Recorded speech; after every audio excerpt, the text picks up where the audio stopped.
When it comes to planning what to make for dinner, many of us are looking for meals that are easy on our wallet, yet don't make us feel like we're counting pennies. If that sounds like you, then you're going to go nuts over these unstuffed stuffed pork chops.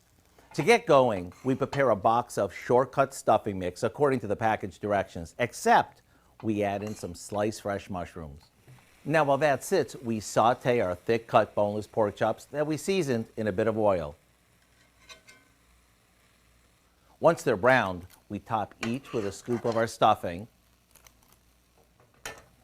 and place a slice of Munster cheese over that. Layering them like this is a lot easier than trying to stuff them. At this point, we'll add some white wine, cover it, and let it cook just long enough for the cheese to melt. Serve these up with a green veggie, spoon the pan drippings over them, and you have a feast that looks and tastes like it's fit for a king. And only you'll know how budget-friendly it is. To get the recipe for our unstuffed stuffed cheesy pork chops, all you have to do is visit our website. I know you'll be glad you did.